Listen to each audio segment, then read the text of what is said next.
Hello kids, welcome back. Hope you all are fine. So, in the last class we discussed about your parts of a sentence. Yes or no? So, what are the different parts of the sentence? So, there are two parts of the sentence. The first one is your subject part, that means which gives the information about the noun or pronoun. Yes or no? And the next part is your predicate part, which gives the information about your verbs. Yes or no? So, that are the different parts. Already we discussed with some of the examples. Yes or no? So today we will go for some of the questions based on the same topic. Okay. So let's start. So here, this is the parts of the sentence exercise. Okay. So see here, what is the first question? Underline the subjects in the sentence. So here, what is the question? We have to underline the subject. That means the noun part in the sentence. Okay kids, so let's start. So the first one is what? Cinderella lost her slipper. Can you tell me which one is the subject part? Which one is the noun part? Yes, that is the Cinderella. Why? Because that is the proper noun. So that is the name of the people, right? Name of the person, we can say. So Cinderella is your subject part. So no need to underline the other part, because stick to the question. So question is what? Only to underline the subject. So no need to go for the other part. Okay. So the other part already you know that the other part is predicate. But no need to do anything with that part. Okay. Only you have to underline the subject part. Okay. Moving to the next question. They are waiting at the bus stop. So as you know that not only the noun, the pronouns also play the role as a subject in the sentence. Already you know that. Why? Because the pronouns are nothing but these are just the replacing words for noun. Yes or no?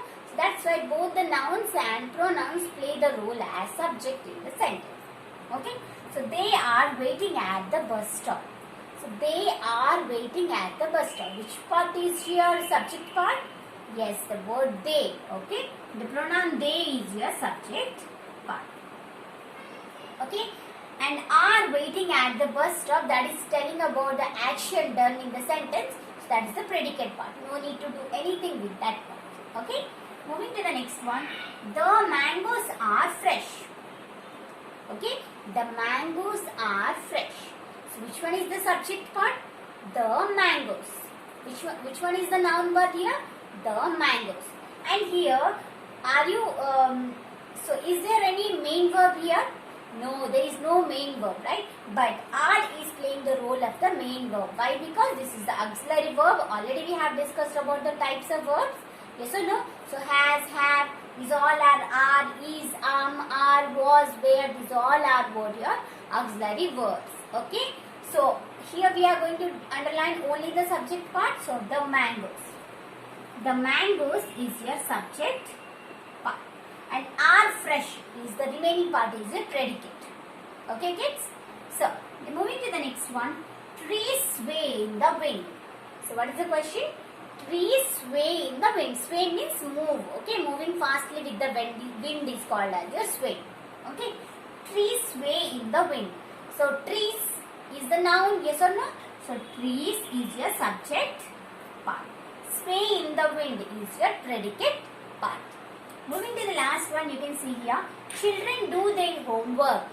So, children do their homework. So, children is the noun part. So, that means the children is your subject part. And do their homework is your predicate part. So, children is your subject part. Okay, kids?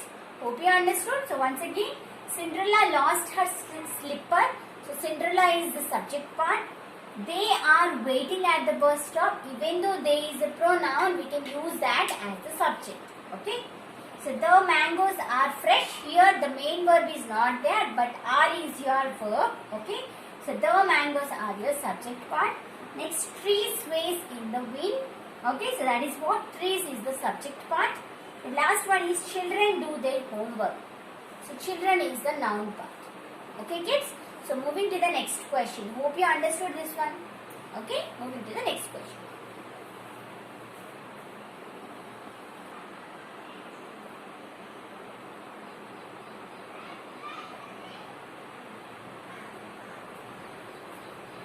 So, kids, let's let's move to the next question. What is that? So that is underline the predicate part. Okay, in the first question what we did, we underlined the subject part, that means the noun part. Okay, here in this question we have to underline the predicate part, that means the verb part. Okay, so let's see. What is the first one? The giraffe is very tall. What is the first sentence? The giraffe is very tall. Can you tell me which one is the predicate part here? So the giraffe is the noun, so that means that is your subject part. So is very tall. As you know that here there is no main verb, but is your auxiliary verb used in this sentence. So that part is called as your what? The predicate part. Okay. So this is your predicate. Okay. Moving to the next one, you can see uncle will visit us tomorrow. Uncle will visit us tomorrow. Uncle is the subject part. Will visit tomorrow. Will is also modal verb, yes or no? So from will, the till complete sentence, that will be your predicate part. So uncle is the subject part. The remaining part from will to tomorrow is called as your predicate part. Okay. Moving to the next one. Sita lost her bicycle. So which one is the subject? Sita is the subject. The remaining part from lost her bicycle is called as your predicate part. Okay. Lost her bicycle.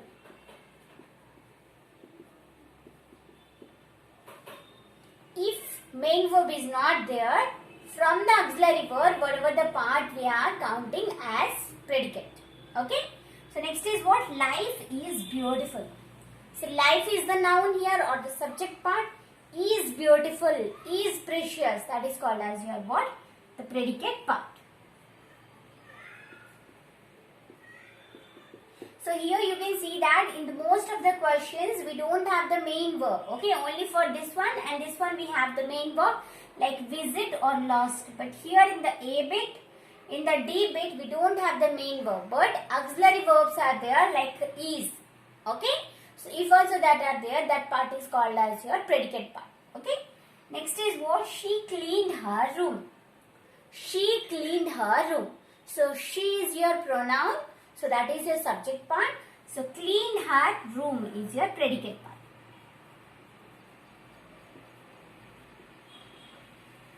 Hope you understood.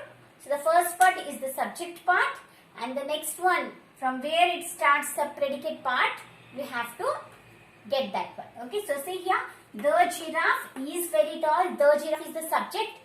So with the giraffe it ended and from is it started, that is the predicate part. Okay, next is uncle. Uncle is the subject part. Will visit us tomorrow. This complete one is called as your predicate part. Okay, and starts with a modal verb. Okay. Sita is your noun, that means the subject part. Lost her bicycle, the remaining part is your predicate part. Life is the noun part or the subject part. Is beautiful, okay, is your predicate part. She cleaned her room. She is the subject part and the remaining part, cleaned her room, which tells about the verb or the main verb or auxiliary verb, is called as your predicate part. Hope you understood. Moving to the next one. Okay. So next we will move to another question based on the same one. Okay, hope you understood about this one. Okay kids.